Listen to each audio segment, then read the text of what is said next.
Senate will come to order. The senators will take their seats. Those persons not entitled to the privileges of the floor will retire to the gallery.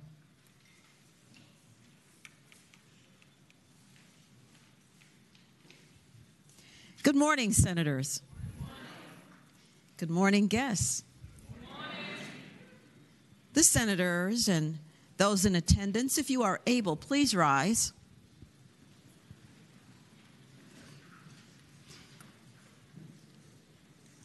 We will be led in prayer this morning by the Very Reverend Proto-Presbyter Nicholas G. Basilis of the Saints Constantine and Helen Greek Orthodox Cathedral in Richmond. Following the prayer, everyone will please remain standing. We will be led in the Pledge of Allegiance to the flag of the United States of America by our Senate page, Sophia Nikolenko of Hanover. May we bow our heads in prayer. Gracious Lord, what an honor for those in this esteemed chamber to serve our historic Commonwealth and her citizens who have entrusted to them their positions of leadership. Help them to be worthy of the confidence placed in them, doing that which is best for the citizenry and not bowing to special interests which seek their own advantage. We pray that you will guide the deliberations, granting members wisdom and understanding of the issues before them, and support for those measures which best conform to your will for the betterment of all Virginians. Be merciful in helping to reconcile differences and to bring to proper resolution those items that are divisive. Bless the senators and their families, associates, and all who work to make our Senate the truly representative body upon which it was founded. For all, we offer you our praise and thanksgiving to the ages of ages. Amen. Amen.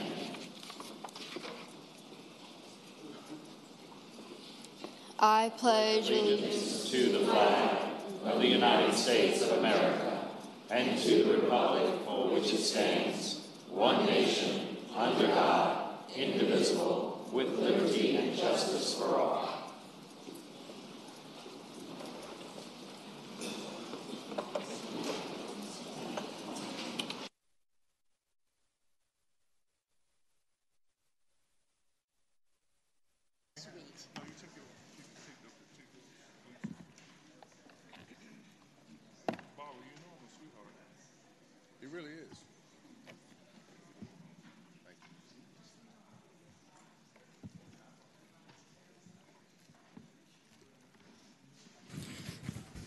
The clerk will call the roll.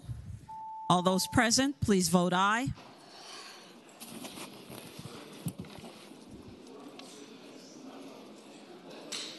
The clerk will close the roll.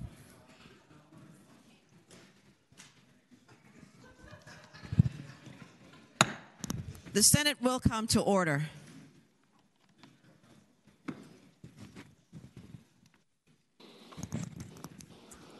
You have a quorum, Madam President. Senate Journal for Wednesday, January the 31st, 2024. The senator from Shenandoah, Senator French, moves that the reading of the journal be waived. All in favor of waiving the reading of the journal will record their votes aye. Those opposed, no. Are the senators ready to vote? Have all the senators voted? Does any senator desire to change their vote? The clerk will close the roll. Ayes 35, noes 4, Rule 36-1. Ayes 35, noes 4, Rule 36-1. The reading of the journal is waived. The clerk will report any communications from the House of Delegates. Chair recognizes the senator from Eastern Fairfax County, Senator Sorovel. Good afternoon, Madam President. Good afternoon. I would move to waive reading of the House communication. The question is, shall the reading of the communication be waived? Those in favor of waiving the reading of the communication from the House of Delegates will record their votes aye. Those opposed, no. Are the senators ready to vote? Have all the senators voted? Does any senator desire to change their vote? The clerk will close the roll. Ayes 37, noes 3. Ayes 37, noes 3. The reading of the communication is waived. The clerk will report any communications from the governor. I do not have any, Madam President.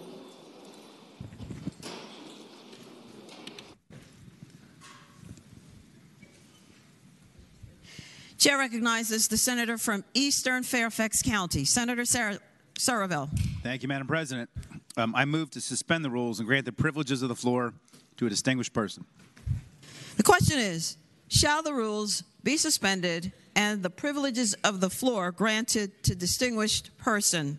All in favor of the motion will record their votes aye. Those opposed, no. Are the senators ready to vote? Have all the senators voted? Does any senator desire to change their vote? The clerk will close the roll. Ayes 40, noes 0. Ayes 40, no 0. The rules are suspended. The privileges of the floor are granted.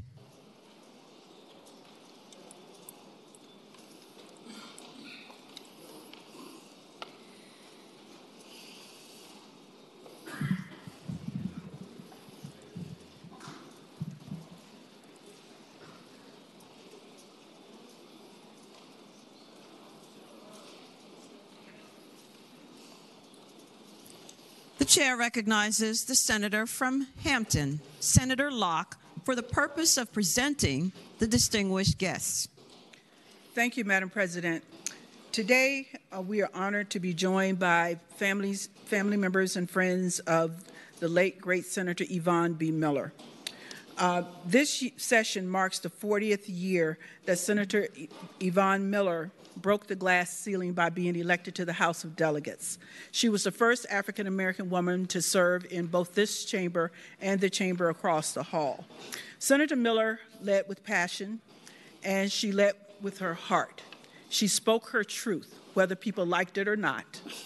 And she and I were desk mates. We sat where the senator from Arlington and the senior senator from Fairfax sat for many years together. Those of you who did not have the opportunity to know Senator Miller, you missed a treat. She was all of, 4'11", maybe 5 foot tall, but she spoke with a very booming voice. And when she spoke, it was like that commercial where people listened.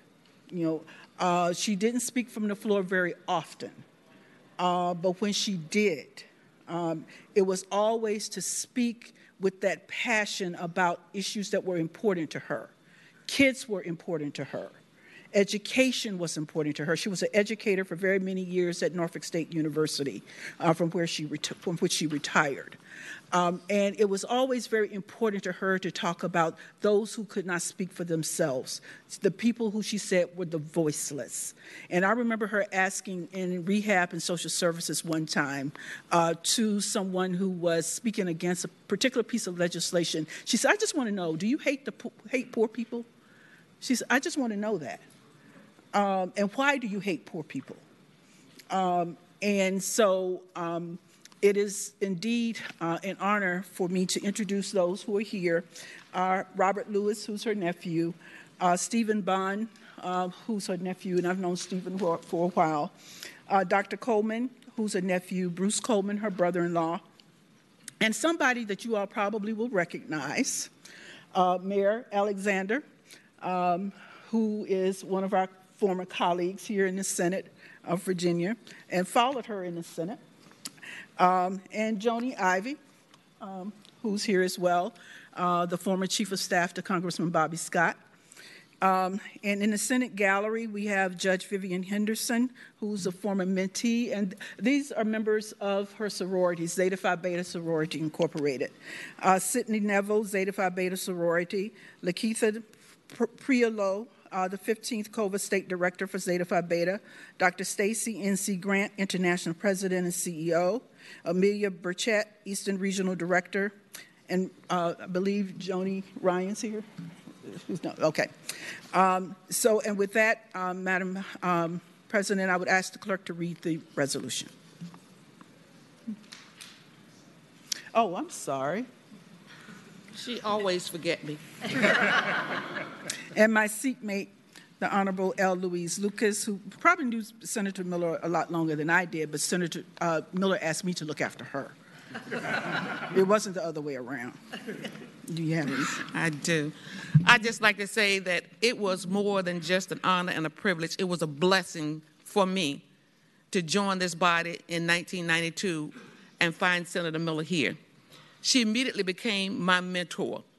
And there were a lot of things that she told me that I should do, but there were more things that she told me that I should not do, and even more things that I should not say, which is the reason why I think in 2012, when she called Senator Locke and myself to her bedside, and we saw Kenny Cooper Alexander's name on her desk next to her bedside, and it was almost as if it was a vision that she had. When she looked at the two of us and she said, Senator Locke, I want you to now look out for Senator Lucas, because I think she thought her time for looking out for me was over. And I told her, I said, Senator Miller, I am 10 years older than Senator Locke. And she turned to Senator Locke and she said, like I said, look out for Louise Lucas. So that's the reason why I stand to say that she was more than just a mentor to me. She was more than just a friend. She was a blessing, because if I'm at all polished now, at all, it's because of some of what I learned from her. And for that, I'm grateful to her and to her family. So that's about what I wanted to say, and I didn't want to miss this opportunity to say it.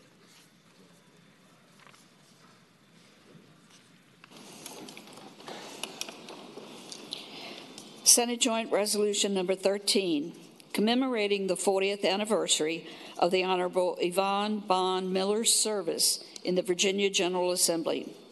Whereas 40 years ago, the Honorable Yvonne Bond Miller was sworn in as a member of the House of Delegates, becoming the first black female legislator to serve in the Virginia General Assembly.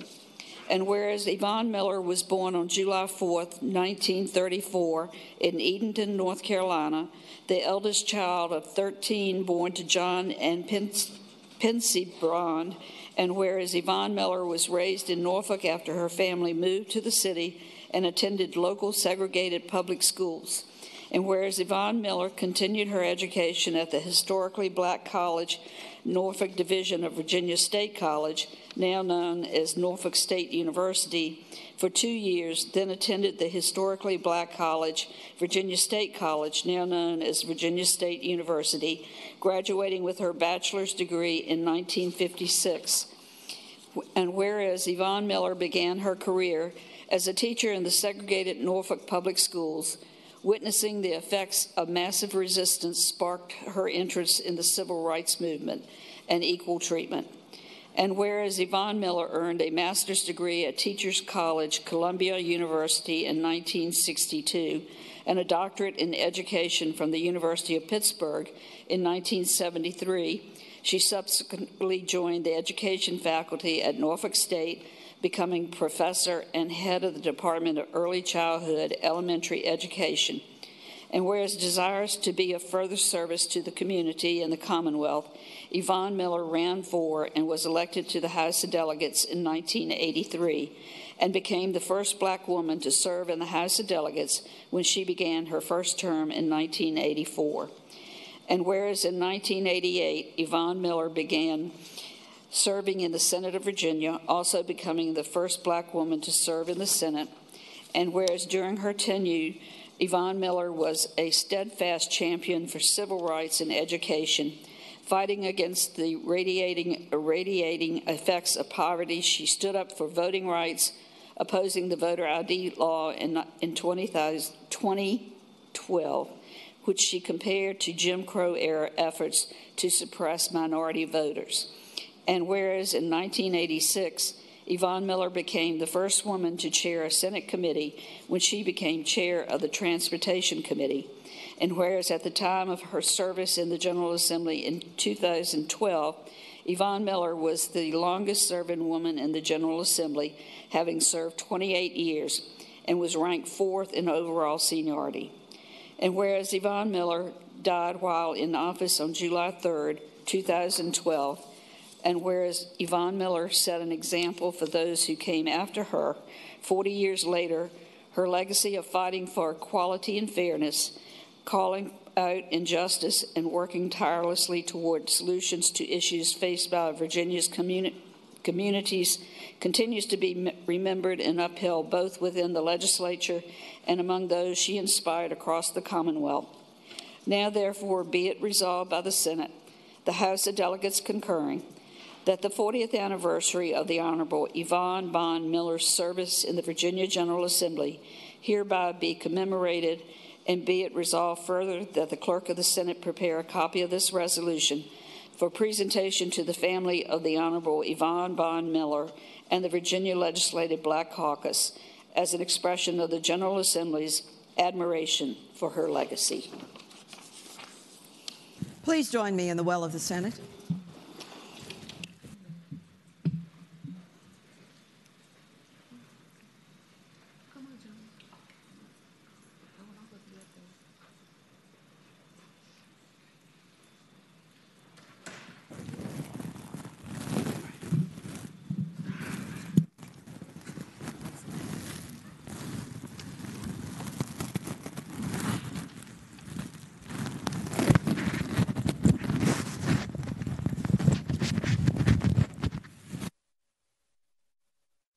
Miss this moment because we must always remember the giants who have come before us, the ones who have paved the way, the ones who have suffered greatly because they were the first, and especially at a time when it was very difficult for us. I can only imagine what she must have suffered. And then to move to the Senate itself must have also been very difficult. And I note that when she was awarded her doctorate, I wasn't even born yet. And so it just shows that we do always have to remember, and as we say her name. Say her name. Say her name. So family, thank you for giving her to us. Thank you for allowing her to make the sacrifices that she did, and we'll be very grateful. Thank you for bringing this forward. Thank you, senators. And so with that, I present this to the family. Thank you, sir.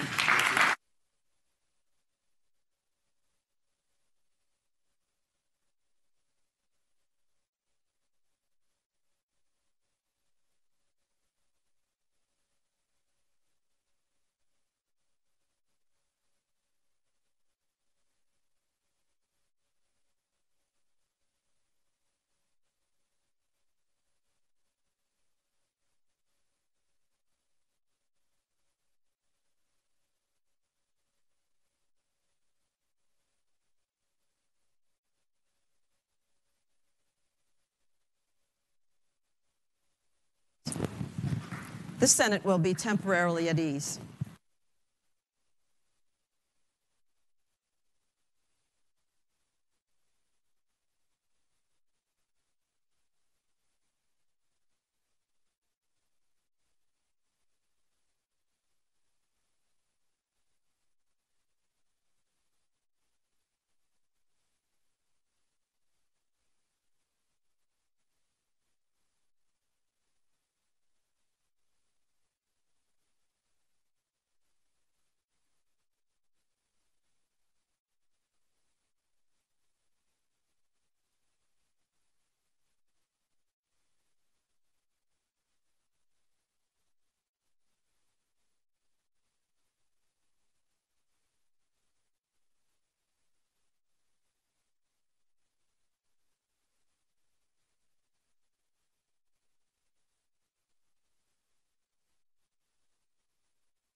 Pekarsky, the senator from Western Fairfax County.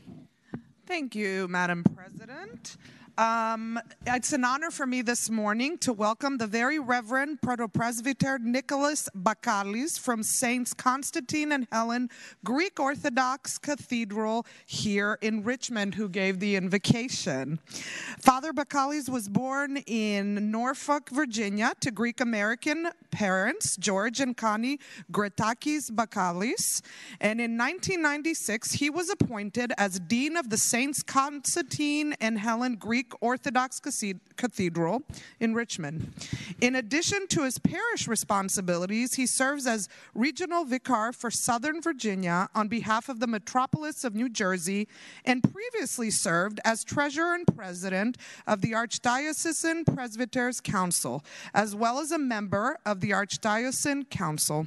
He is part of the chaplaincy staff at the University of Richmond as spiritual advisor for the Orthodox students there. And while I have not yet, I very much look forward to coming and visiting his parish. And I ask that you all give him a very warm welcome of the Senate today.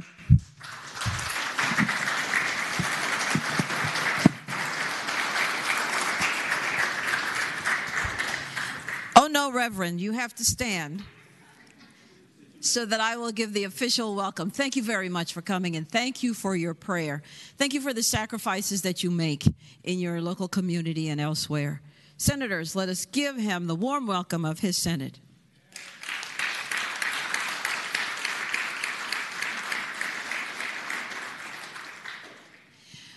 We have arrived at our morning hour, is the usual term, and the normal procedure is that your senator will rise and tell us who you are, and please rise at that time so that we can see you, and then I will give my welcome to you, and if you'll hold your applause until after I give it, then we'll really applaud you. And so with that, I do call on Senator Boysko, the senator from northwestern Fairfax County. Thank you, Madam President. I rise for an introduction. The senator has the floor. Thank you, Madam President. Today we have Boys to Men Mentoring Network of Virginia. It's an 11-year-old social emotional group mentoring organization that this year alone is supporting over 500 middle and high school students from 8 school divisions in the greater Richmond and Tri-City area. In total, over 3,000 young men have been provided a safe place where they can talk about what's really going on in their lives, as well as community mentors and peers who listen, believe in them, and help them to make better choices. Today, we have young men from one of the Boys to Men circles, the Academy 360 in Chesterfield County. Academy 360 is a non-traditional option for middle school students to enhance their social and study skills and achieve academic success. They are accompanied by Rebecca Harmon, the coordinator of alternative programs in Chesterfield County Public Schools. Boys to Men is represented today by chapter founder and program manager Steve Martin, who started the program with one youth and has been integral in its vast network of support. I also want to bring to your attention my good friend, Angel de Jesus, who once had a life sentence in prison, but as a juvenile, but through his hard work and dedication within the prison system, and I went to visit him and met him while he was behind bars, Governor Northam pardoned him on the second to last day of office. There are other representatives from Boys to Men here, including facilitators, mentors, student interns, and community partners, as well as my other good friend, Anthony Gomez, who also has become a very dear friend of mine. And I ask that you give them a warm Senate welcome. Good afternoon, gentlemen. As we say, you are becoming from boys to men indeed. And as Angel de Jesus, thank you for showing us that it is indeed possible to restart your life. And I heard you are in a place where you're able to speak safely, and you are encouraged to make better choices. Indeed, all of us need that safe space.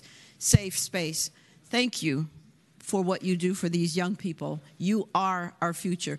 We expect great things out of you. You can thrive. and you will succeed. Senators, let us give them the warm welcome of their Senate.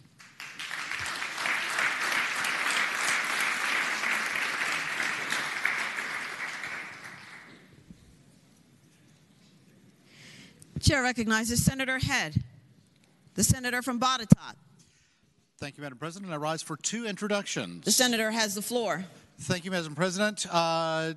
Today we are joined in the gallery by some advocates from the Alzheimer's Association, if they would stand, as part of their advocacy day here at the Capitol. And in 2020, there were 150,000 Virginians over 65 years old with Alzheimer's, and by 2025, that number will be approximately 190,000. That's more than a 26% increase. It's a growing problem and one that we have to take some action on.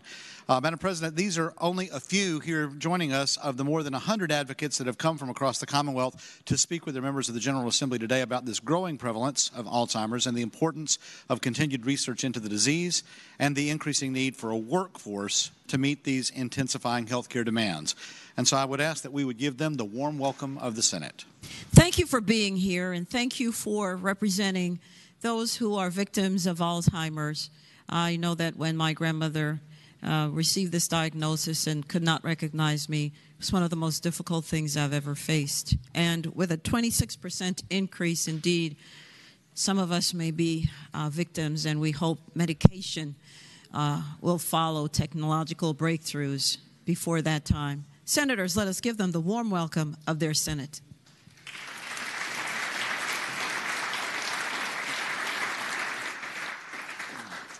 Senator Head. Thank you, Madam President. Also today we are joined in the gallery by students, faculty, and staff from Fork Union Military Academy, if they would stand. Located in the heart of Central Virginia, Fork Union Military Academy is one of the leading college preparatory boarding schools in the United States, guided by its mission to educate, develop, and inspire young men through the structure and discipline of a military academy system.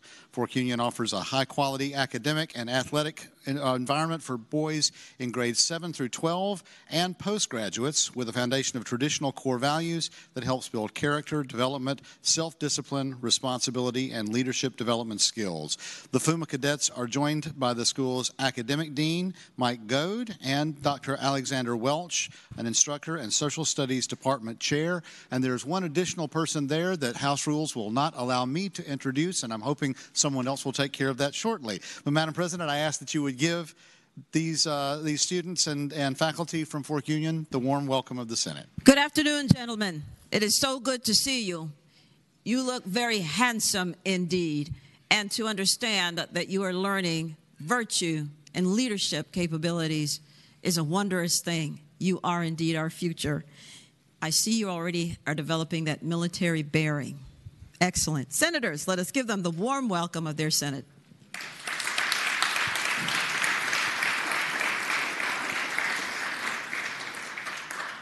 Chair recognizes Senator Subramaniam, the senior senator from Loudoun. Thank you, Madam Speaker. I yield to the other senator from Loudoun. Chair recognizes Senator Perry, the junior senator from Loudoun. Yes, Madam President. I rise for the purposes of an introduction. The senator may continue. Yes. With us in the gallery today, I believe, are members of the Loudoun Abused Women's Shelter. LAWS is a 501c3 nonprofit that provides free, confidential services to all adults, youth, and children who are victims of domestic violence, sexual assault. On average, LAWS provides direct services to more than 1,000 adult, youth, and child victims of domestic and sexual violence each year. During my time as a prosecutor, I worked extensively with LAWS to ensure the safety of victims of sexual and dating violence, and to ensure that those individuals had access to counseling, resources, and protection. And that, as was mentioned today, they weren't rendered silent, but they did have a voice and that they would, in fact, be heard. I know my fellow senator from Loudoun, the senior senator, and his wife have worked extensively with LAWS, Loudoun Abused Women's Shelter, for many years, and we really appreciate all that they do for us. So I hope that we can give them the warm welcome of the Senate. Thank you for coming, and thank you for letting us know the care that is necessary. It should not be that we need to shelter people from sexual abuse and domestic assault and dating violence but indeed it is the human condition. But thank you for being the rescue that is so very necessary, the safe space. Senators, let us give them the warm welcome of their Senate.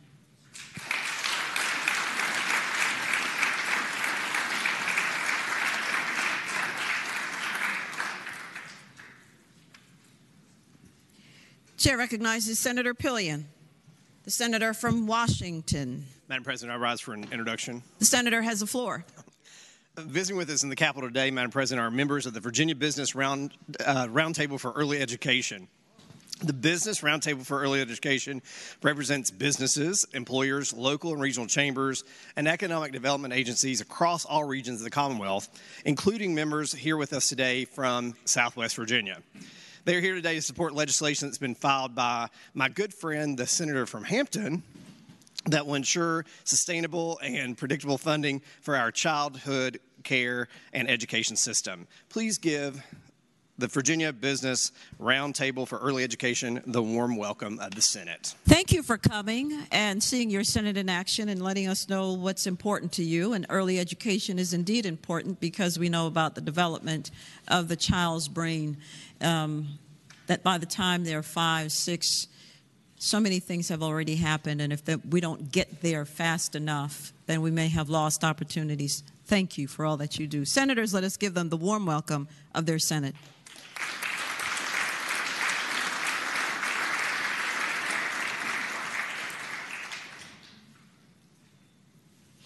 Chair recognizes Senator Hashmi, the senator from Chesterfield. Thank you, Madam President. I rise for the purpose of an introduction. The senator may continue. Thank you, Madam President. Joining us in the gallery today are members of the Virginia Coalition of Human Rights. VCHR is a consistent voice on human rights concerns, on the promotion of justice, and on calls for humanitarian actions. The VCHR represents diverse communities and constituencies all throughout Virginia, and I thank them for being a consistent voice of courage during difficult times and for speaking on behalf of those who cannot speak for themselves, both here and abroad. I ask that we give them the warm welcome of the Senate. Thank you for coming, and thank you for all that you do. Thank you for being a voice that needs to be heard. Senators, let us give them the warm welcome of their Senate.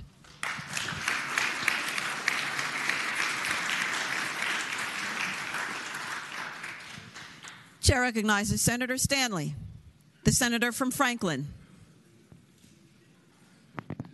Good afternoon, Madam President. I rise for the purposes of an introduction. The senator has the floor. Thank you, Madam President. Members of the Senate, in the gallery today, we have some very special people from my home county, Franklin County, Virginia, the gentle fold in God's palm, no matter what the senator from Rockingham says. Ladies and gentlemen, I have a very good friend of mine who he and I got into politics around the same time. He is now the chairman of the Franklin County Board of Supervisors, Ronnie Thompson. He's with his beautiful wife, who I got to marry those two kids just a couple of years ago. Judy Thompson is here with us, and also the county administrator, Steve Sandy, and Joyce Moran is also here. Ladies and gentlemen, and Madam President especially, I'd ask that you extend to them the very warm welcome of the Senate. Good afternoon to you, and I think I can vouch that your marriage is safe because the gentleman's license is intact. Thank you so very much for coming, and thank you for watching your Senate in action. We're so glad that you're here. Senators, let us give them the warm welcome of their Senate.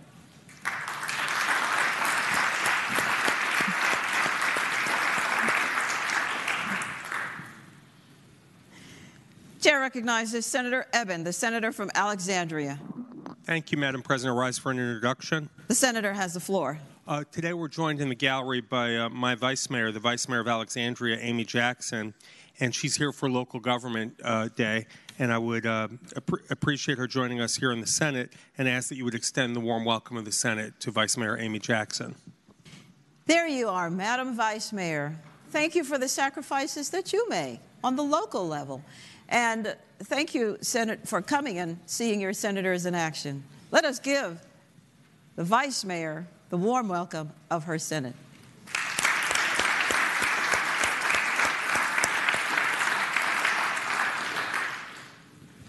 Chair recognizes Senator Sudeline, the senator from Roanoke.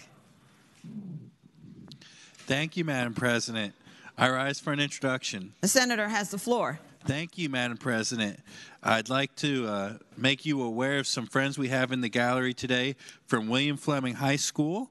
And on this, the first day of Black History Month, it's great to have a class that from the African American Culture and Contemporary Issues class at William Fleming, which is a class that started around 2008 and has had great success with young people here in the Roanoke Valley. They're joined by one of our council members and their teachers. And earlier today, they got to go to the Senate Education and Health Committee and witness a bill put forward by the senator from Petersburg for a special pilot program in Petersburg and Roanoke City. So we'll all get a chance to vote on that in a few days. And I ask that you give them the warm welcome of the Senate. Welcome to you. Thank you for coming and for watching one of the bills being presented. And now you know how, as we say, the sausage is made. And we hope one day you will aspire to be in these very seats and even higher. Senators, let us give them the warm welcome of their Senate.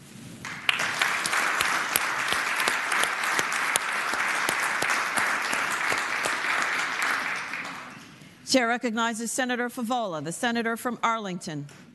Thank you, Madam President. Madam President, I rise for the purposes of an introduction. The senator has the floor. Thank you. In the gallery today is a coalition of advocates and providers, social service providers, who are focused on serving victims of crime. The leader of this large coalition is Jonathan Iglesias, and he is a policy director at the Virginia Sexual and Domestic Action Alliance. One of the many groups that are represented by the Alliance is the Child Advocacy Centers, which some of you may remember we passed legislation in the Senate a few weeks ago, which actually defined the Child Advocacy Centers and discussed their importance in terms of doing forensic interviews for our children who could be victims of sexual assault. The group today is hoping to talk to lawmakers about the need for state funding because there's been a considerable reduction in the federal Victims of Crime Act. And many of these groups were getting money, federal money that flowed through the state to do their, to provide services and to continue their advocacy. But that significant reduction in federal money has put their work, their very important work, at risk. So I hope it is the wish of the body to welcome this group and to open your doors when they come by to talk to you. Thank you, Madam President. Thank you for coming. And you're in a space that can be very difficult because you're dealing with children and the problems that they have been subjected to. Indeed, I'm at a loss for words because it's so very hard to see children in pain. But thank you for being there. Senators, let us give them the warm welcome of their Senate.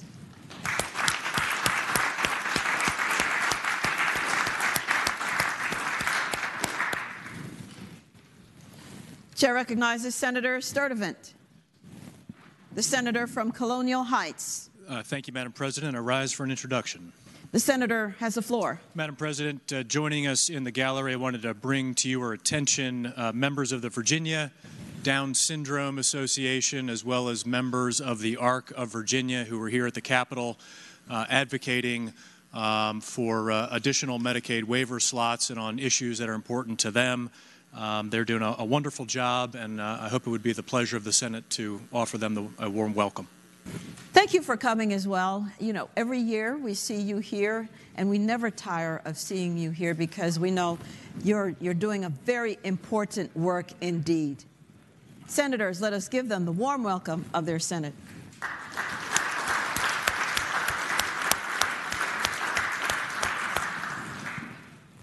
Chair recognizes Senator Bagby, the senior senator from Enrico.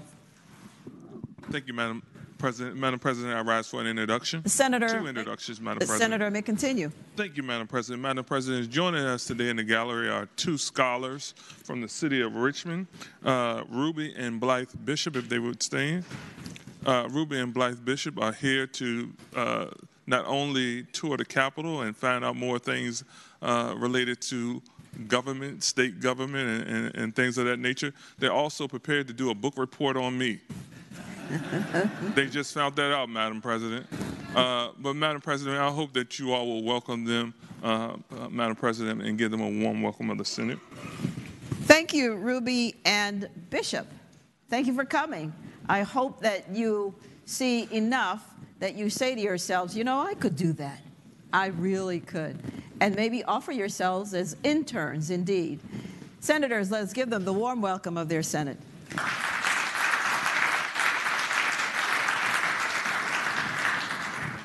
Again, Senator Bagby. Thank you, Madam President, for offering a warm welcome to Blythe and Ruby.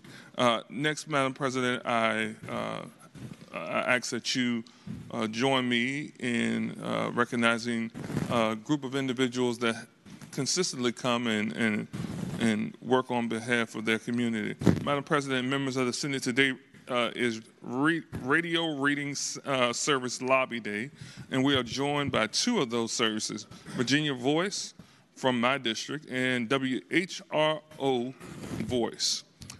Radio reading services connect individuals who are blind, vision impaired, or have other disabilities to information, culture, and community using technology and the human voice. We are joined by Virginia Voice CEO, Yvonne Mastromano, the board member, June Jennings, Andy Porch, Lucy Joseph, listener Deborah Hill, and WHRO Voice Director, James Holzer. I ask that you would grant them a warm welcome of the Senate. Good afternoon to you. So often we see so many people who give of themselves for those who are not able to do so, and we just are so glad that you make these sacrifices on behalf of others. Thank you. Senators, let us give them the warm welcome of their Senate.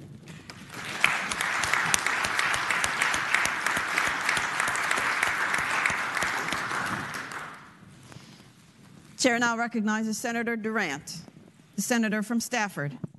Thank you, Madam President. I rise for two introductions. The senator has the floor. Today in the gallery, we have team members from Empower House. And I ask that they stand. Kathy Anderson, Executive Director. Susan Sigmund, there we go, who is the Justice Services Director. LaShawna Abernathy, the Advocate and Housing Case Manager. Crystal DeGravio, Senior Detective with Spotsylvania County, and Denny Fallon, Board Member and Shelter Volunteer. And Powerhouse is a nonprofit organization, Madam President, providing confidential domestic violence assistance in the city of Fredericksburg and surrounding counties. And Powerhouse empowers survivors and their children to believe in themselves and build new lives with dignity, respect, safety, and hope. They give victims the time and space and tools they need to heal their hearts and restore their connections and rebuild their lives and renew their spirits. I hope you'll join me in giving them a warm Senate welcome. Thank you for coming. And indeed, when you help a child to rebuild the child's life and to believe in themselves, you have saved not just a life, but a future. Thank you for all that you do once again. Senators, let us give them the warm welcome of their Senate.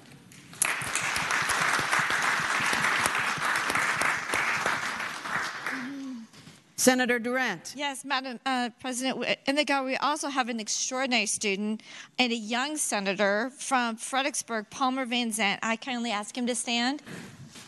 Here he is.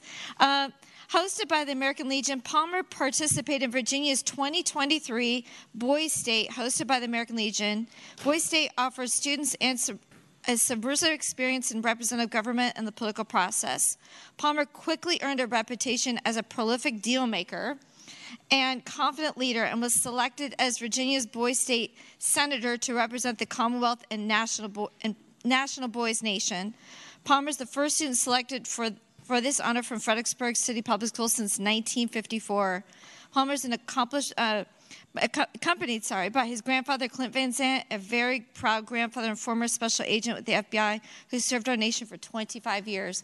I hope you extend them a warm Senate greeting. Good afternoon, Palmer, and thank you, sir, for your service to our great country. Palmer, the senator said that you learned a lot of deal making. You were able to do that very well as a politician. But I would say you've learned the art of compromise, that you have to learn how to get along and then fight for something and take this and come back next year and fight again. So we hope to see you here one day, young man. Senators, let us give him and his grandfather the warm welcome of their Senate.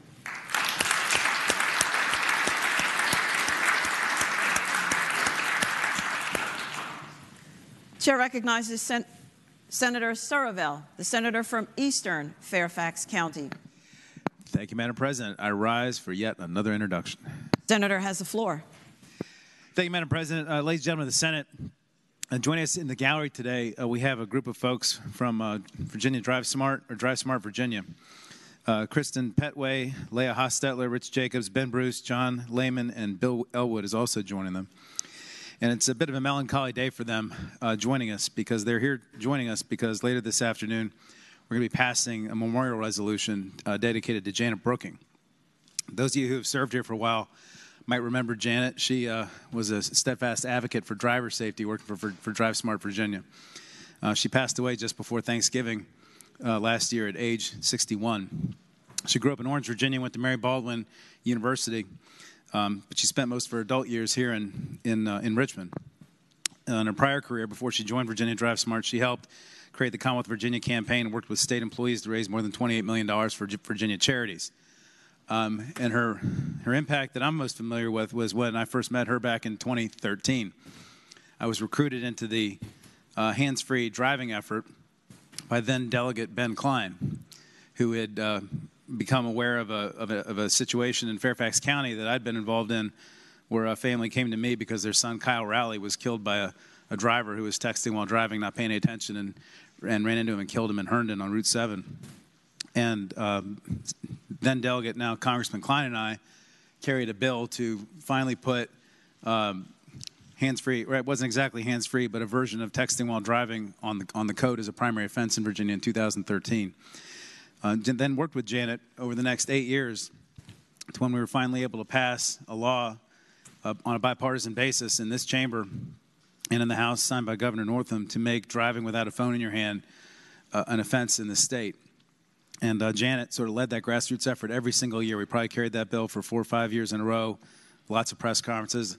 The list of victims got longer every year. The people that came to the press conference got bigger every year.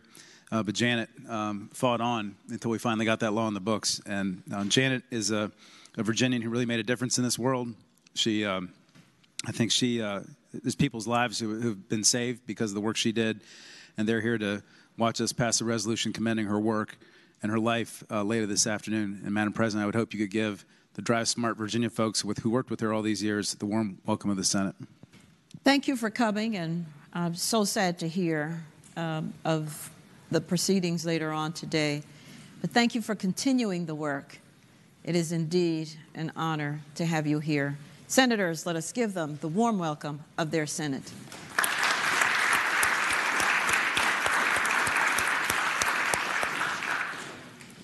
Chair recognizes Senator Peake, the senator from Lynchburg. Thank you, Madam President. I rise for the purposes of an introduction. The senator has the floor. Thank you, Madam President. As you heard earlier, we are being visited today by some folks from Fork Union Military Academy. I'd ask you first to take a look at my seatmate, the senator from Botetourt, and then take a look up into the gallery. You will see a much younger, smarter, and better-looking version of the senator from Botetourt who is visiting us today. He was a Senate page in 2013, graduated from Fork Union Military Academy, then the University of Virginia, and is now working at Fork Union Military Academy. I would ask that you please give him the warm welcome of the Senate. Michael Head. We're glad to have you, and you've passed from us on into adulthood, and I'm sure your father is very proud of you. Welcome again. Senators, let us give him the warm welcome of his Senate.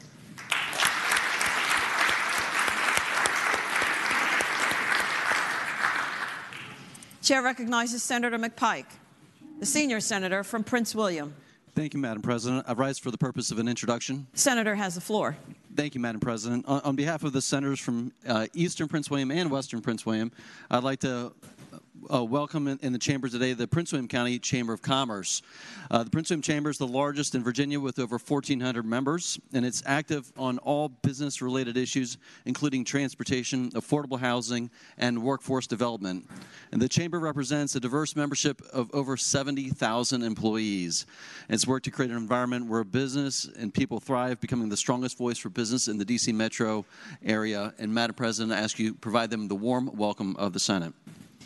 Welcome, Prince William Chamber of Commerce. It's so good to see you again.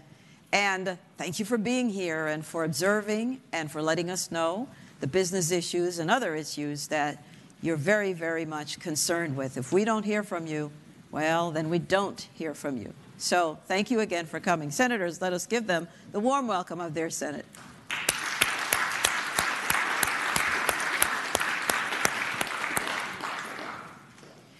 Chair recognizes Senator Locke, the senator from Hampton.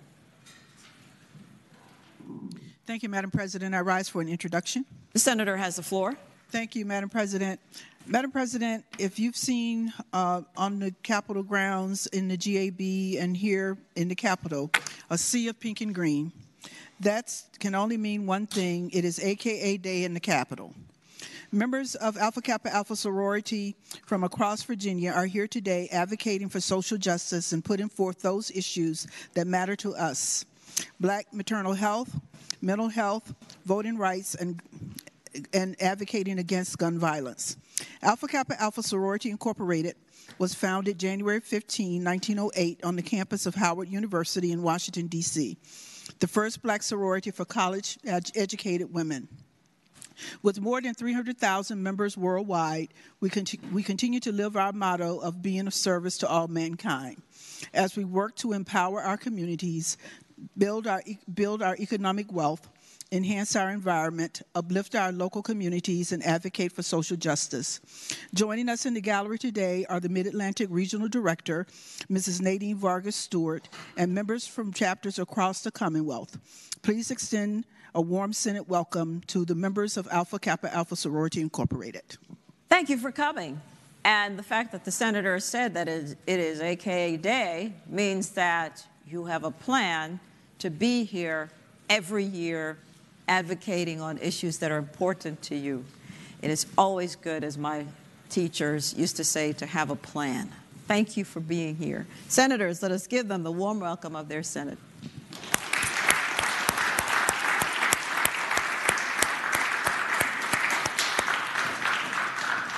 Chair recognizes Senator Aird, the senator from Petersburg.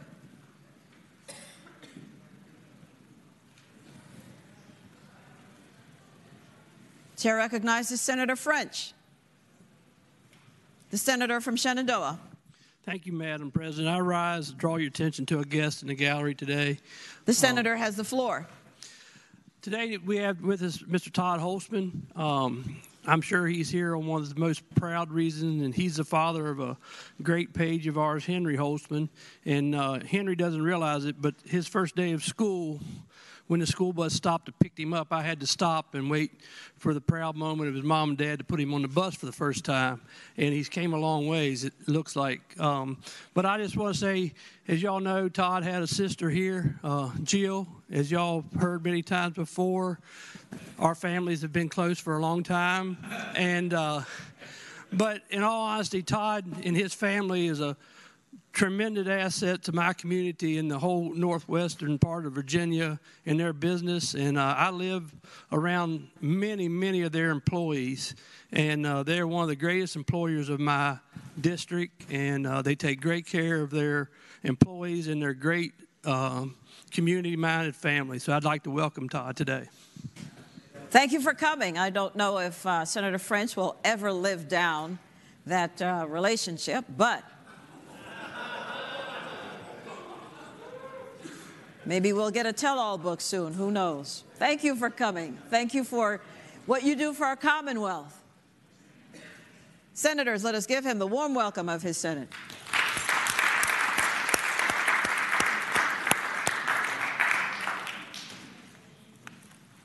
Is there any other business to come for the morning hour? Hearing none, the clerk will call the calendar. Senate calendar for Thursday, February 1st, 2024. Uncontested calendar, Senate bills on third reading. Chair recognizes Senator Sorovell, the senator from Eastern Fairfax County. Madam President, after that record-long morning hour, I move the Senate bills on third reading, uncontested calendar on pages 1 through 4, Senate bills 151 to 727 be placed upon their final passage in a block. Any senator desiring to remove a bill from the block shall do so after the clerk reads the number of the bill. The question is, shall the Senate bills on the uncontested calendar, third reading, pages 1 through 4, Senate bills 151 through Senate bills 727 be placed upon their final passage in the block with the understanding that any senator desiring a bill to be removed from the block will do so after the clerk has read the number of the bills. Those in favor of that motion will say aye. Those opposed, no. The ayes have it. The motion is agreed to. The bills are before us in the block. The clerk will now read the number of the bills. Senate Bill 151. There are two floor amendments. Chair now recognizes Senator Suderline, the senator from Roanoke. Thank you, Madam President. I'd ask that Senate Bill 151 come out of the block. Without objection, Senate Bill 151 is out of the block.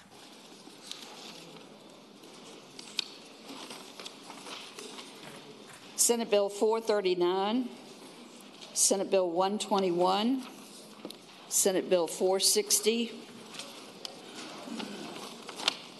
Senate Bill 641, Senate Bill 727,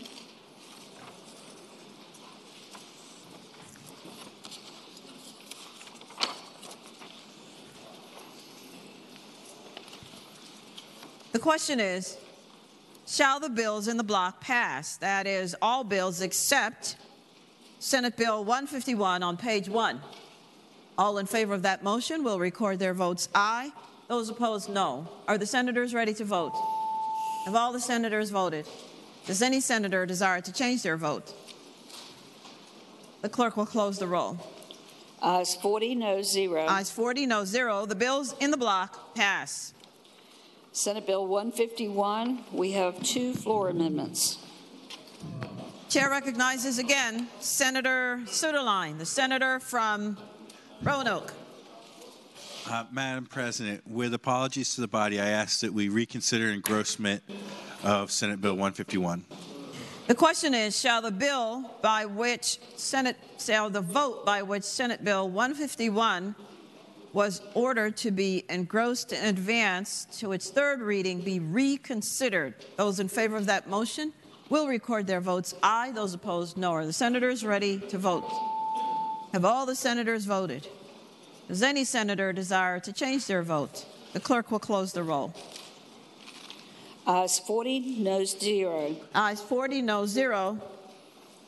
The engrossment and advancement is reconsidered. Senator Suderline. Madam President, I ask that we waive the reading of the floor amendments. The question is, shall the reading of the floor amendments be waived? Those in favor of that motion will say aye. Those opposed, no. The reading of the floor amendment is waived. Senator Suderline. Thank you, Madam President. I'd ask that the Senate agree to the floor amendments, and speaking briefly to that. The senator has the floor. Thank you, Madam President. They are technical amendments. Yesterday, I explained the substantive amendment. This removes the references to the code sections that were elsewhere in the bill. So I hope it'll be the pleasure of the Senate to adopt the floor amendments. The question is, shall the floor amendments be adopted? Those in favor? Madam President. For what purpose does the senator from Western Prince William rise? Madam President, will the senator yield for a question? Yes. The senator from Roanoke yields. Senator Rome has the floor. Thank you, Madam President. Madam President, when I spoke to the senator yesterday, I was asking about clarifying to make sure that existing code wasn't being struck in the floor amendment that was offered yesterday. But as I'm looking at the substitute today, I just wanted to ask the senator if he can clarify that nothing in existing code is being struck in that original part other than just changing the fee structure. Senator Suderline has the floor. Yes, Madam President. I would tell the senator she is correct in that nothing is being changed. I thank the senator. The question is, shall the floor amendments be accepted? Those in favor will say aye. Aye. Those opposed, no. The floor amendments are accepted. Senator Suderline. Madam President, I move that we engross and advance Senate Bill 151 to its third constitutional reading. The question is, shall the bill again be engrossed in advance to its third constitutional reading? Those in favor will say aye. Those opposed, no. The ayes have it. The bill is engrossed in advance to its third reading. Senator Suderline. Madam President, I move that the Senate suspend the rules and dispense with the third constitutional reading of Senate Bill 151. The question is, shall the rules be suspended and the third constitutional reading of Senate Bill 151 be dispensed with? Those in favor of that motion will record their votes aye. Those opposed, no. Are the senators ready to vote? Have all the senators voted? Does any senator desire to change their vote? The clerk will close the roll. Ayes 40, no 0. Ayes 40, no 0. The rules are suspended, and the third constitutional reading is dispensed with. Senator Suderline. Thank you, Madam President. Senate Bill 151 is before you at the request of DMV. It's an agency bill. Your motion, Senator. I'd ask that we pass the bill. And speaking briefly to that. That was the preamble, Senator. I understand. Thank you. Senator may continue. Madam President, this bill reduces DMV fees, and it was requested by the DMV. They said that they were overcharging to begin with, and they don't want to do that to folks. The two districts that will be most affected by this are likely the Senator from Augusta and Senator from Botetourt and Senator from Rockingham, because this especially affects our Old Order Mennonite community. So, with that explanation, I hope that we can do this to help those wonderful folks. The question is, shall the bill pass? Those in favor of that motion will record their votes aye. Those opposed, no. Are the senators ready to vote? Have all the senators voted? Does any senator desire to change their vote? The clerk will close the roll. Ayes 40, no 0. Ayes 40, no 0. The bill passes.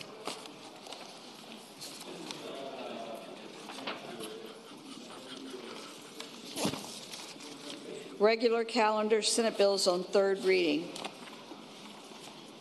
Senate Bill 357, assault and battery of a law enforcement officer penalty.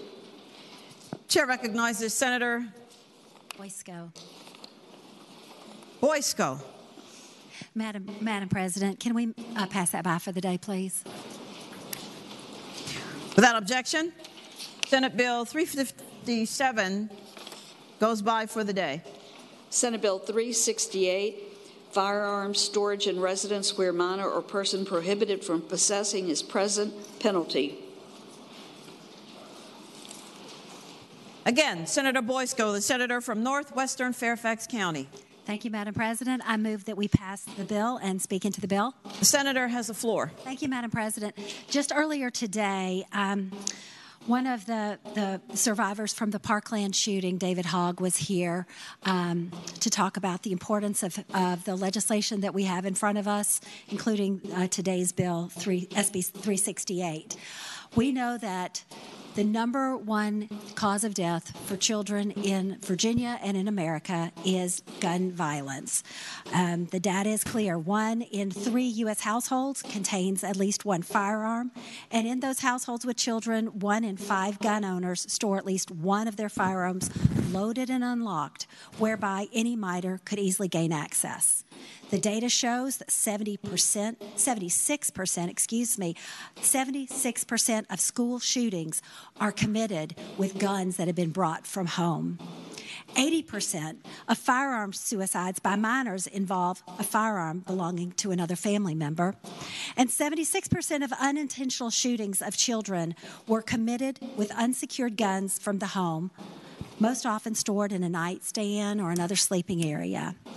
From 2003 to 2021, 1,262 children were killed by fatal, unintentional firearm injury, with approximately half caused by another person. There needs to be accountability for those who leave firearms unsecured. These are preventable injuries and deaths, and that is what my bill will do. SB 368 would require simply, and we've heard this bill before, it passed last year with bipartisan support, it would require any person who possesses a firearm in a residence to store your firearm safely when you know that there is a minor or a prohibited person present in your home. It requires that firearm dealers post the notice stating that this is the law, firearm storage requirements, and penalty for improperly storing the firearms. That sets a class 4 misdemeanor, just like we have on our stores saying that you can't sell cigarettes to kids under 18, same kind of concept. This bill also exempts any person in lawful possession who carries a firearm on their or about their person at the time, and also there is an exemption for storage of antique firearms. And I ask the body again to pass the bill. The question, Chair recognizes Senator McGuire, the senator from Goochland. Thank you, Madam President. Speaking to the bill. Senator may continue. Thank you. A man whom many of us have a lot of respect, Frederick Douglass, said, a man's rights rest in 3 boxes: the ballot box, the jury box, and the cartridge box. It is our God-given right to protect ourselves, our family, and our children. And our Second Amendment, it says a well-regulated militia being necessary to the security of a free state, the right of the people to keep and bear arms shall not be infringed. And for that reason and more, I'm going to vote no on this bill. Thank you. Chair recognizes Senator Obenshain, the senator from Rockingham. Madam President, I rise to speak to the bill. The senator may say on. Madam President, I'll take a slightly different tact and point out that last year we did pass some bipartisan legislation that provided a tax credit for the purchase of gun safes, $300 per person, which was great bipartisan legislation. As a matter of fact, I went out to Cabela's right before Christmas and bought 2 gun safes, little bedside gun safes. Gave one to each of my children. This year, I'm going to get a 3rd for my house because I now have a grandchild. And I am a responsible gun owner, but I also keep a loaded firearm in my house. And the gun safes that I bought last Christmas were, frankly, the only gun safes that were tabletop, bedside table, small gun safes. They were the only ones that were available, and they were like 4-button combination lock gun safes. So you have to punch in, a combination. They're very safe. I think they are consistent entirely with what the patron would like to see in people's homes in terms of keeping children and members of the household safe. But those gun safes are illegal under this legislation.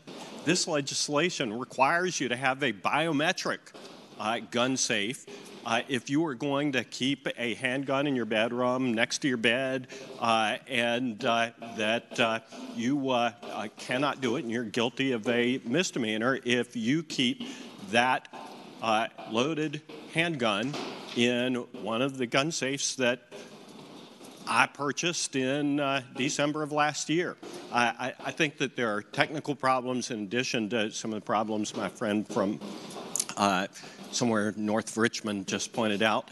And I would suggest that this bill is simply not quite ready. So with that, I would urge a handful of my patrons, my colleagues, to vote no. The question is, shall the bill pass? Those in favor of that motion will record their votes aye. Those opposed, no. Are the senators ready to vote?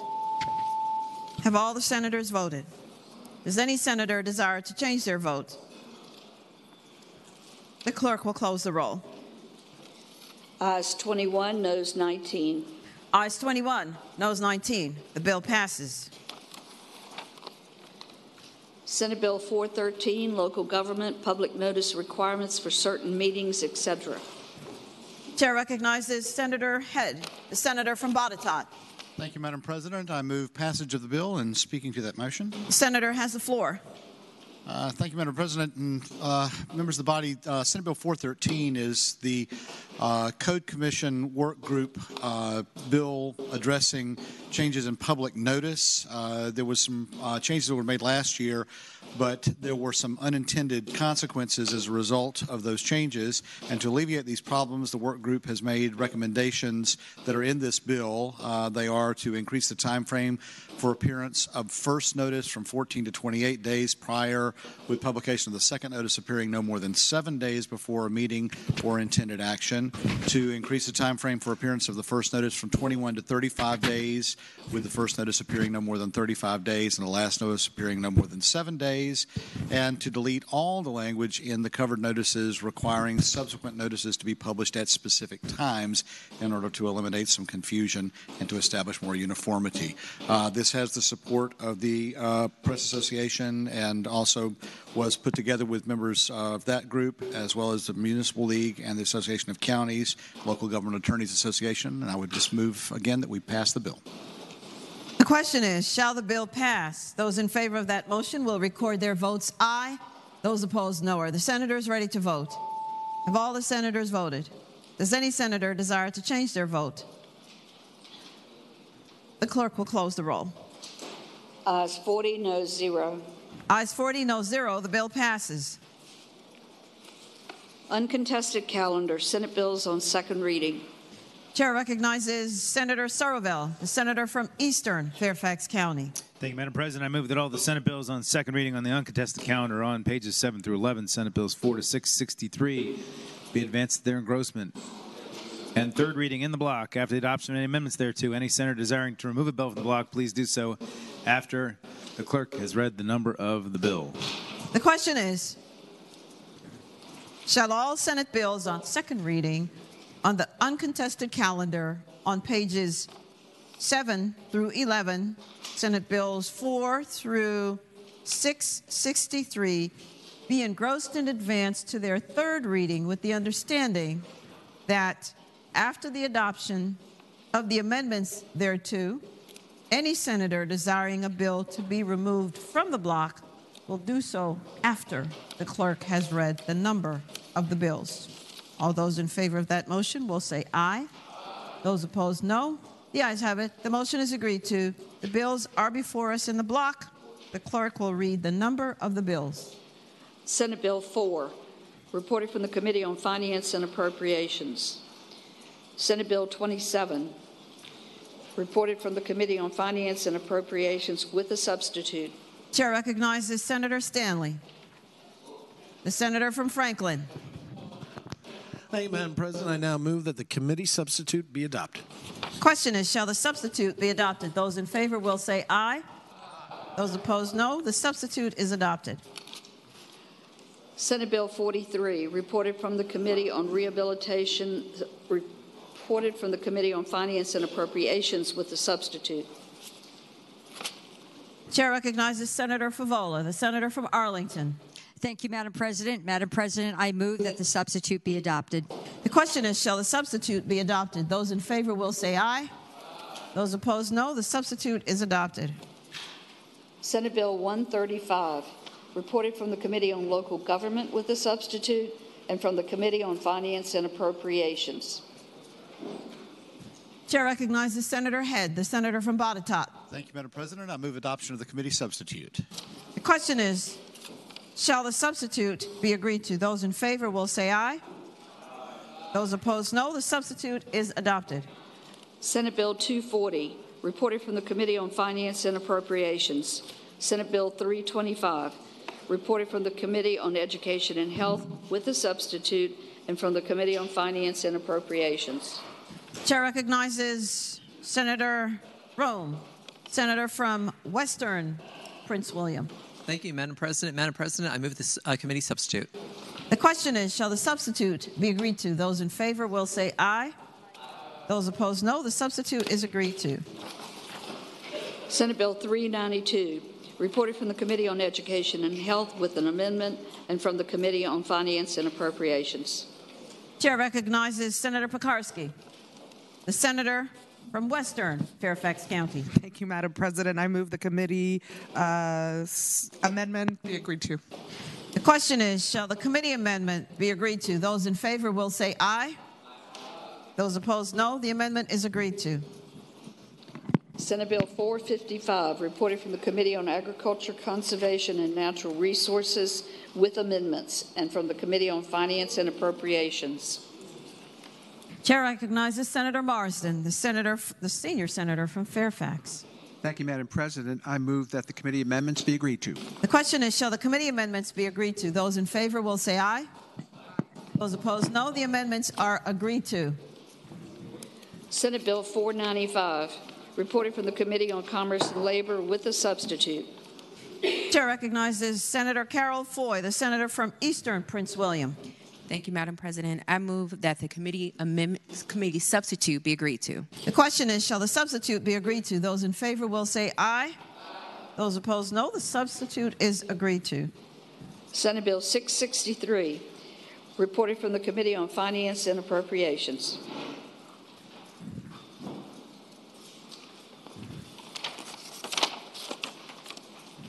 The question is, shall the Senate bills be engrossed and advanced to their third reading? All in favor of the motion will say aye. Those opposed, no. The ayes have it. The bills are engrossed and advanced to their third reading. Regular calendar. Senate bills on second reading. Senate Bill 143. Railroad safety adds various requirements for railroad companies. Reported from the Committee on Commerce and Labor with a substitute. Chair again recognizes Senator Carol Foy, the senator from Eastern Prince William. Thank you, Madam President. I move that the committee substitute be agreed to. The question is, shall the substitute be agreed to? Those in favor will say aye. Those opposed, no. The substitute is agreed to. Senator Carol Foy. Thank you, Madam President. I move that the bill be engrossed and advanced to its third reading. The question is, shall the bill be engrossed and advanced to its third reading? Those in favor will say aye.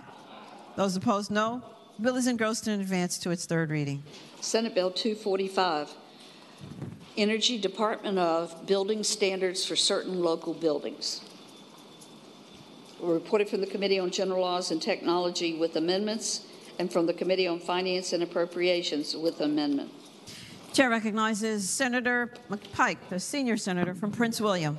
Thank you, Madam President. I move that the amendments from the Committee on General Laws and Technology be agreed to. The question is, shall the committee amendments from the Committee on General Laws and Technology be agreed to? Those in favor will say aye. Aye. Those opposed, no. The ayes have it. The committee amendments are agreed to. Senator McPike.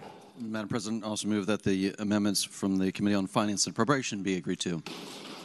The question is, shall the committee amendments from Finance and Appropriations be agreed to? Those in favor will say aye. Aye. Those opposed, no. The amendments are agreed to. Senator McPike. Thank you, Madam President. Move that the bill be engrossed and advanced to its third read. The question is, shall the bill be engrossed and advanced to its third reading? Those in favor will say aye. Those opposed, no. The bill is engrossed and advanced to its third reading. Senate Bill 271, Net Energy Metering Eligible Customer Generators and Agriculture Customer Generators. Reported from the Committee on Commerce and Labor with amendments. Chair recognizes the senior senator from Loudoun, Senator Subramaniam.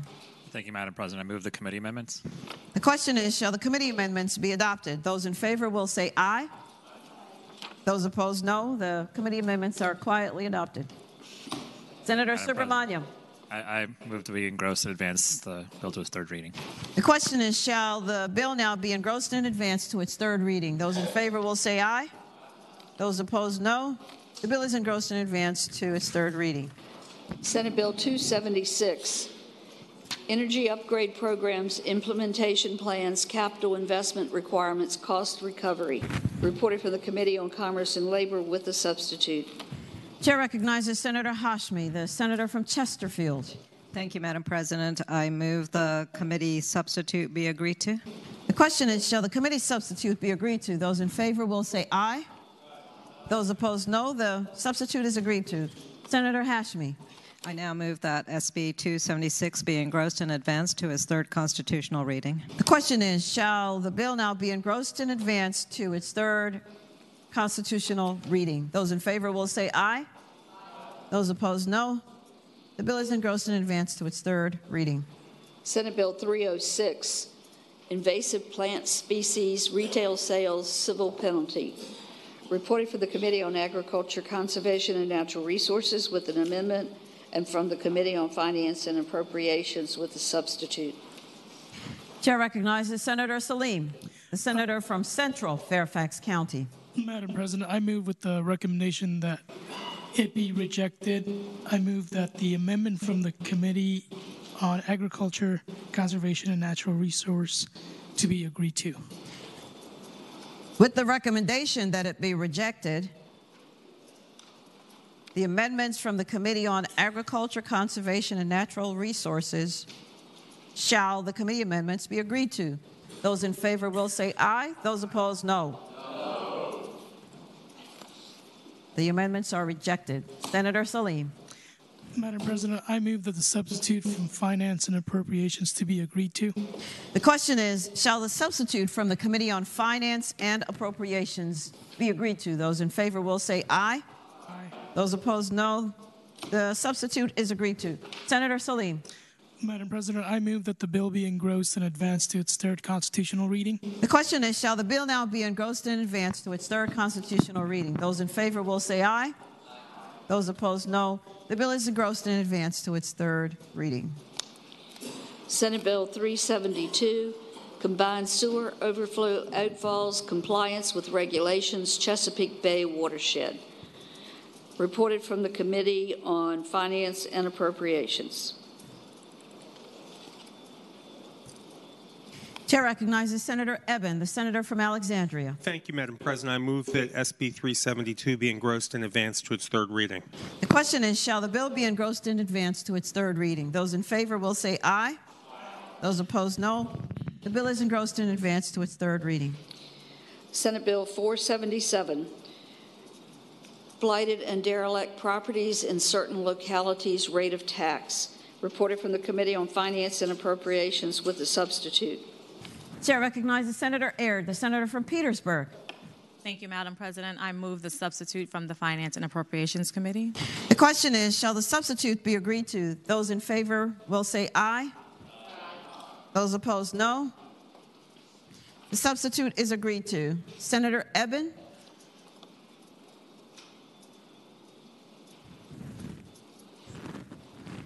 Chair again recognizes Senator Aird. I move the bill be engrossed and passed to its third reading. The question is, shall the bill be engrossed and advanced to its third reading? Those in favor will say aye. Those opposed, no. The bill is engrossed and advanced to its third reading. Senate Bill 517, tax exemptions, Confederacy organizations. Reported from the Committee on Finance and Appropriations with a substitute. Chair recognizes Senator Williams Graves, the senator from Norfolk. Thank you, Madam President. I move that the committee substitute be accepted. The question is, shall the substitute be accepted? Those in favor will say aye. Those opposed, no. The substitute is accepted. Senator Williams Graves. Thank you, Madam President. I move that the bill be engrossed and passed to its third constitutional reading. The question is, shall the bill be engrossed and advanced to its third reading? Those in favor will say aye. Those opposed, no. The bill is engrossed and advanced to its third reading. Uncontested calendar, Senate bills on first reading. Chair calls on Senator Surreville, the senator from Eastern Fairfax County. Madam President, I move that all Senate bills on the first reading on the uncontested calendar, in regular calendars, pages 16 through 30, Senate bills 22 to 542, that the rules be suspended and the first constitutional reading of the titles be dispensed with.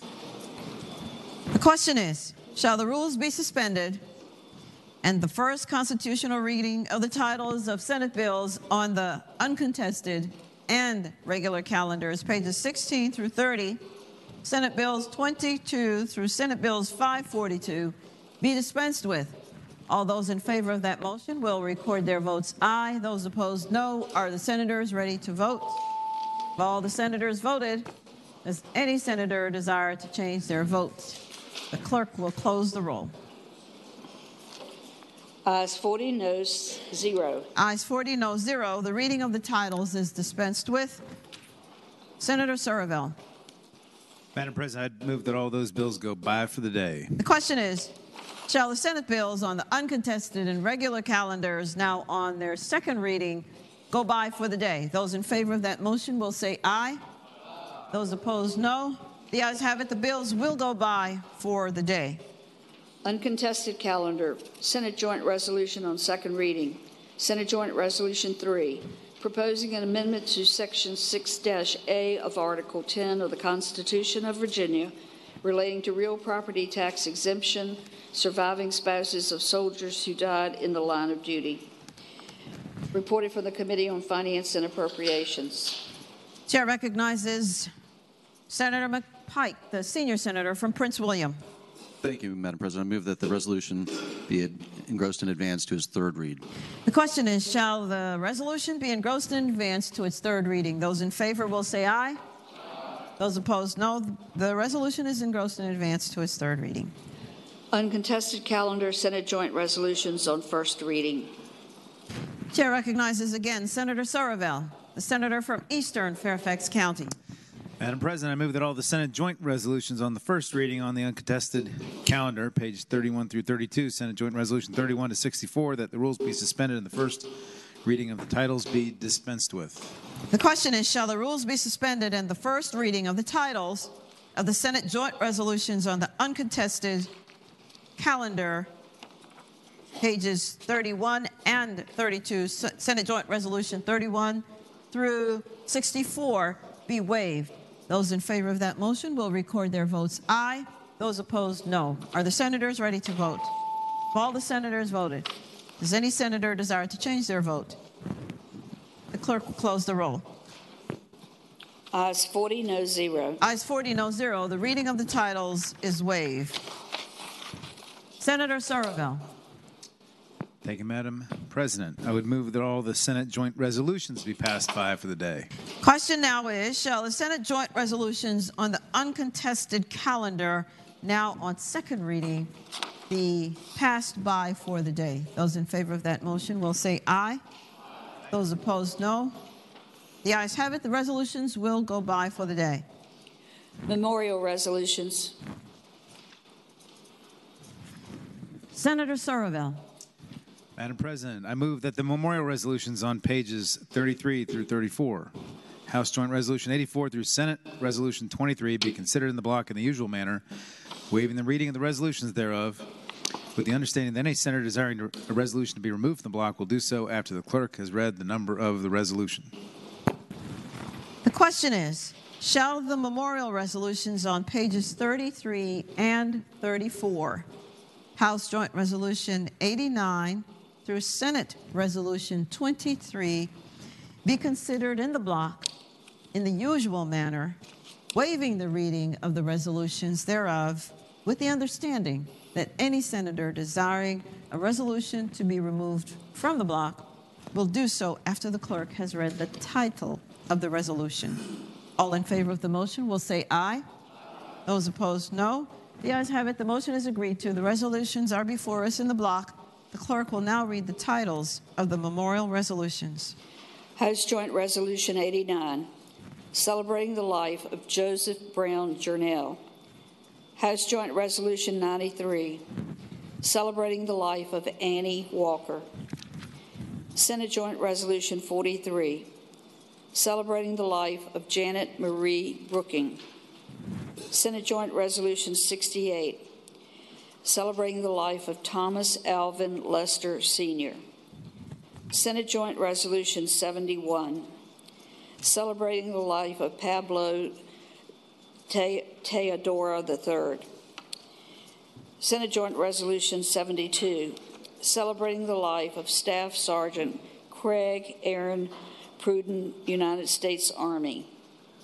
Senate Joint Resolution 74, celebrating the life of Annie Walker.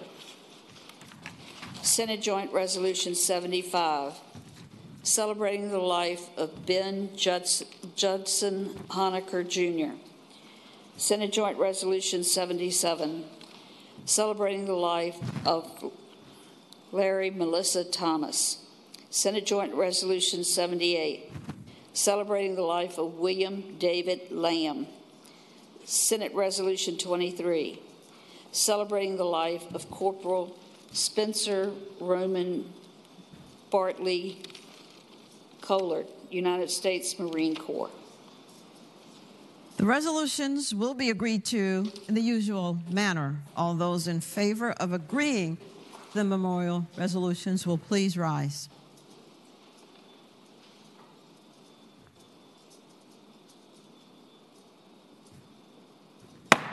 The resolutions are agreed to. Commending resolutions. Senator Surville. Thank you, Madam President. I move that the commending resolutions on pages 34 to 37, House Joint Resolution 79 through SR 25, be considered in the block by a voice vote. Waiving the resolutions with the understanding that any senator desiring a resolution to be removed from the block will do so after the clerk has read the number of the resolution. The question is, shall the commending resolutions on pages 34 through 37, House Joint Resolution 79 through Senate Resolution 25, be considered in the block by voice vote, waiving the reading of the resolutions with the understanding that any senator desiring a resolution to be removed from the block will do so after the clerk has read the number of the resolution. All in favor of the motion will say aye. Those opposed, no. The ayes have it. The motion is agreed to. The resolutions are before us in the block. The clerk will read the number of the resolutions. House Joint Resolutions 79, 80, 85, 88, 90, 91, 92, 94, 95, 96, 97, 98, 100, Senate Joint Resolution 63, 67, 69, 70, 73, 76, 79, 80, Senate Resolution 24, Senate Resolution 25.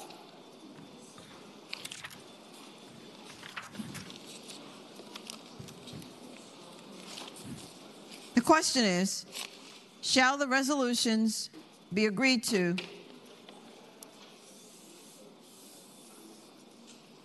all in favor of agreeing to the resolutions will say aye.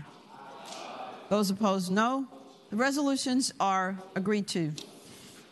Senator Surville. Madam Clerk, does that complete the calendar? Yes, sir. Awesome.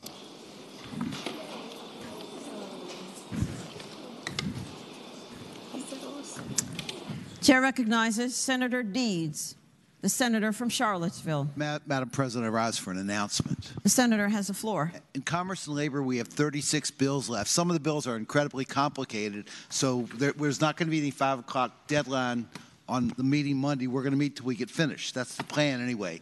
I understand that a number of the bills have substitutes. I want you to know that if you expect the bill to be taken seriously, the substitute needs to be in by Friday, and we all need to be able to get a copy of that substitute to look at over the weekend. Okay?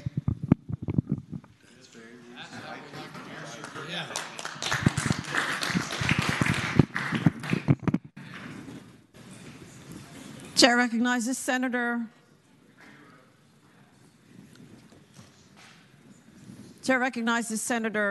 Locke, the senator from Hampton. Madam President, I rise on a point of personal privilege. The senator may continue. Madam President, today is February 1st, the first day of Black History Month. The idea for Black History Week originated with a Virginian, Dr. Carter G. Woodson, in 1926, and was elevated to a month in 1976. The 2024 theme is African Americans and the Arts. This theme explores the influence of African Americans have had in the fields of visual and performing arts, literature, fashion, folklore, language, film, music, and architecture, culinary, and overall cultural arts. In 2024, the Virginia Legislative Black Caucus has established a legislative agenda that, as always, seeks to improve the lives of Black and brown people and secure the civil liberties of all Virginians. One area I would like to hone in on that ties to the 2024 Black History Month theme is legacy reforms, specifically honoring Black history. We honor our history when we acknowledge Dr. Carter G. Woodson as the father of Black history. And when we note those Virginians, not just during Black History Month, but in our history books, who have contributed to Virginia and America's cultural legacy. Richmonder Bill Bojangles Robinson, Pearl Bailey from Newport News, the First Lady of Song Ella Fitzgerald, also from Newport News, comedian Wanda Sykes from Portsmouth, singer Missy Elliott, also from Portsmouth, singer-producer Pharrell Williams from Virginia Beach, and Tim Reed, actor Tim Reed from Norfolk.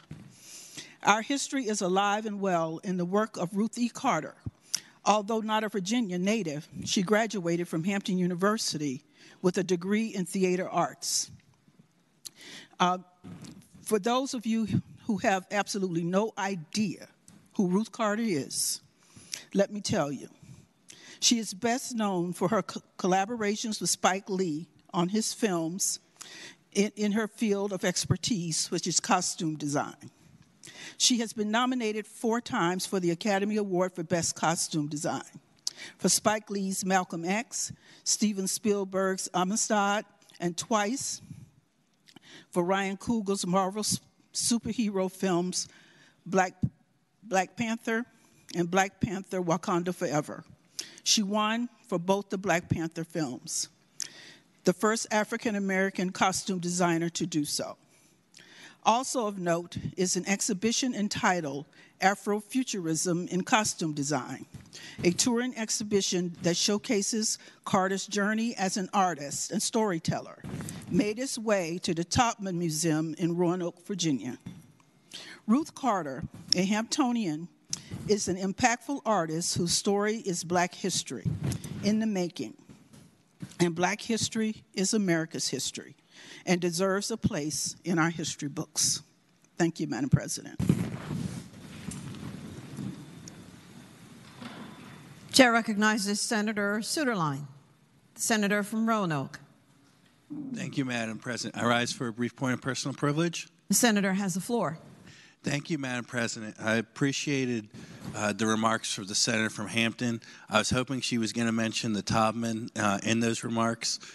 It was wonderful getting to attend the opening of the special gallery with my wife, and then even more fun when I went with my daughter a few weeks later for the Hollywood celebration, and it really spoke to my daughter, and she really especially enjoyed the Black Panther exhibit, which is very exciting. I also plan to speak briefly about history in the Roanoke City.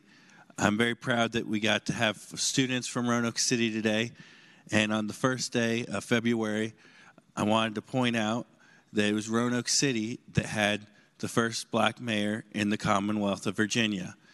Him and another fellow from Fredericksburg were elected at the exact same time, but we claim it first in Roanoke because it likely happened quicker there. But Noel Taylor was born in Bedford County, close, not too far from just across the lake now where Senator Stanley's law office is. And he had very humble beginnings, and he came to Roanoke professionally. And in Roanoke, he was a pastor of great importance and influence, and as segregation was coming to a close in Roanoke, he and some business leaders were able to make it happen in such a way that was much more peaceful than in lots of other communities. And his leadership was recognized by folks across the valley, and he was encouraged to run for the House of Delegates. Unfortunately, he was not successful in his House of Delegates bid, but he was successful in getting elected to City Council, and then later was appointed mayor and elected the mayor, like I pointed out to you, becoming the Commonwealth's first black mayor elected in the Commonwealth. And in that position, he stayed there from the mid-'70s all the way to the early '90s and was able to win significantly in the Roanoke City, which has been challenging for other mayors to stay on for very long. He is our longest-serving mayor. And I just wanted to point that out today as we start February. Thank you, Madam President. Chair recognizes Senator Williams Graves, the senator from Norfolk. Thank you, Madam President. I rise for the purpose of an introduction. The senator has the floor. Thank you, Madam President. In the gallery today, we have not only my friend, but we have the councilwoman from Newport News in the person of Tina Vick. Well, thank you for coming. No, we have to give you an official, so you have to stand so we can see you. No, you have to stand. Thank you, Madam Councilwoman, for coming and seeing your Senate in action. We welcome you to your Senate. Senators, let us give her the warm welcome of her Senate.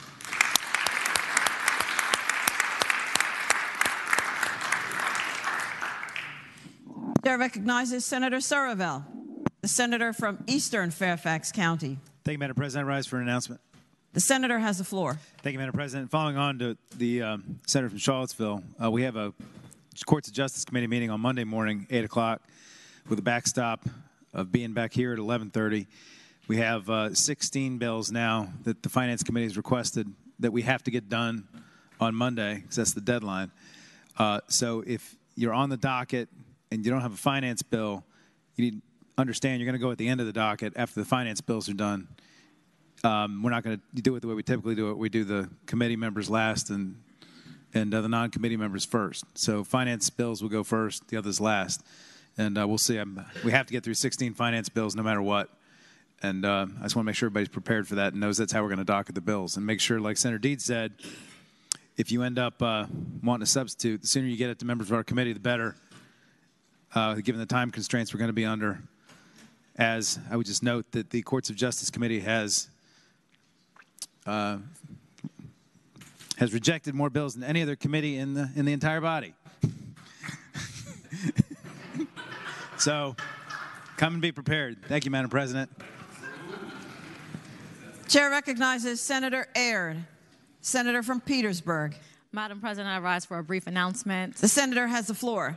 Members, you may recall that in 2022, we formed the Innovation and Technology Caucus, and today we will have our first meeting of the year at 5 p.m. in Subcommittee Room 8.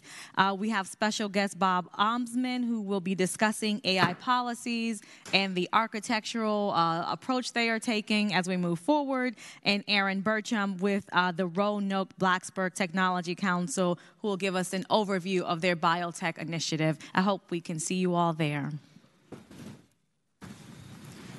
Is there any other business to come before the Senate? Madam President. Chair recognizes the junior senator from Virginia Beach, Senator Rouse. I just want to, last night basketball report, I want to thank everyone that came out. Rise for an announcement. The senator has the floor. Thank you for everyone coming out. There will be another location change. We will be in another gym next week. The facility we played in last night was not conducive to really a safe environment for us to play. That's to put it lightly.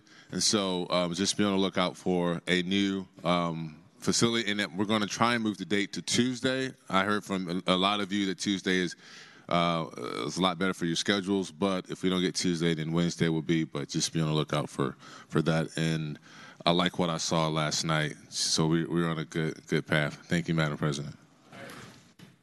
Chair recognizes Senator Subramaniam, the senior senator from Loudoun. Thank you, Madam President. I rise for a brief introduction. The senator has the floor.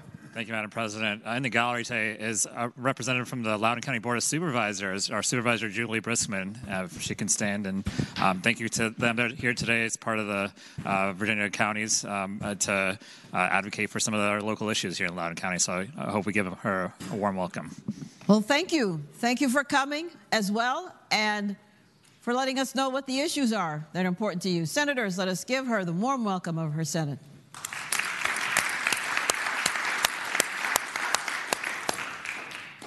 Chair recognizes Senator Jordan, the senator from Isle of Wight. Thank you, Madam President. I rise for an announcement. The senator has the floor. Thank you, Madam President. Tonight, I want to remind everyone that the Rural Caucus will be meeting at 5 p.m., and we will be meeting in a new room on the 5th floor, room Senate Subcommittee 500.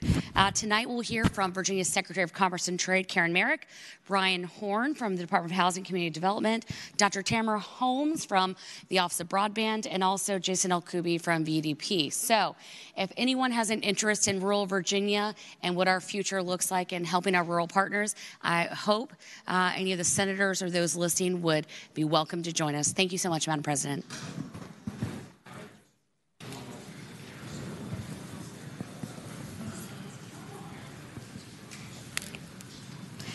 Chair now recognizes the senator from Portsmouth. Thank you, Madam President. I never did so much negotiating. Oh, wait, I'm sorry. I'm sorry. We ran through that quickly. Madam Clerk, any announcements on the desk? A few. Today, February the 1st, the Committee on Transportation will meet 15 minutes after adjournment, Senate Room B. The Education and Health Subcommittee on Public Education will meet 30 minutes after adjournment, Senate Room C. Senators Van Valkenburg, Locke, Peake, Prekarsky, and Craig. The Finance and Appropriations Subcommittee on Education will meet at 3 p.m. Senate Finance and Appropriations Room, 13th floor. Senators Locke, Lucas, Obenshain, Stewart, and Hashmi. The Finance and Appropriations Subcommittee on Resources will meet at 4 p.m. Senate Finance and Appropriations Room, 13th floor. Senators Lucas, Deeds, Locke, and McDougall. The Rural Caucus will meet at 5 p.m. in room 500, 5th floor, GAB. Tomorrow, Friday, February the 2nd, the Committee on Rehabilitation and Social Services will meet at 8 a.m. Senate Room A. The Finance and Appropriations Subcommittee on Capital Outlay and Transportation will meet at 8 a.m. in Senate Finance and Appropriations Room, 13th floor. Senators McPike, Deeds, Locke, McDougall, Obenshain, and Boysko. The Education and Health Subcommittee on Health Professions will meet at 8:30 a.m. Senate Subcommittee Room 300, 3rd floor, GAB. Senators Boysko, Pillion, Bagby, Head, and Prekarsky. The Committee on Rules will meet at 10 a.m. in Senate Room C, GAB. The Republican Caucus will meet 45 minutes before session in Senate Room 2, Capitol. The Democratic Caucus will meet 1/2 hour before session in Senate Room 1 of the Capitol. And there are 14 shopping days remaining. Madam President. Chair recognizes Senator Locke, the senator from Hampton. A couple of time changes. The Committee on Rules will meet at 9:30 a.m. instead of 10. And the Democratic Caucus will not meet tomorrow. Repeat, will not meet, so don't show up. Chair now recognizes Senator Lucas, the senator from Portsmouth. Thank you, Madam President. We were collaborating to see if we could cut off another half hour so that we could get out of here a little bit sooner, but it appears that rehab is not going to be able to get done until 9:30. Is that correct? So we lost a little time there because the people in that committee are so loquacious.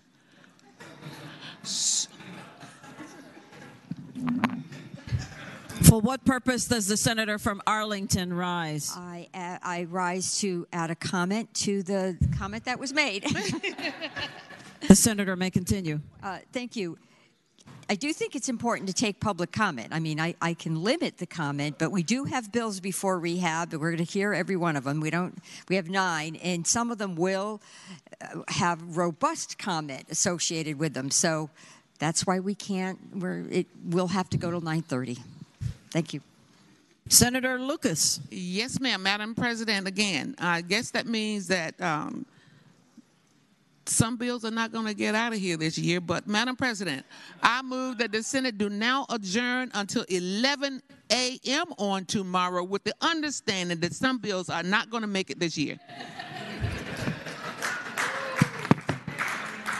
The question is, shall the Senate adjourn until 11 a.m. tomorrow? All in favor of the motion will say aye. Those opposed, no. The ayes have it. The motion is agreed to. The Senate stands adjourned until 11 a.m. tomorrow.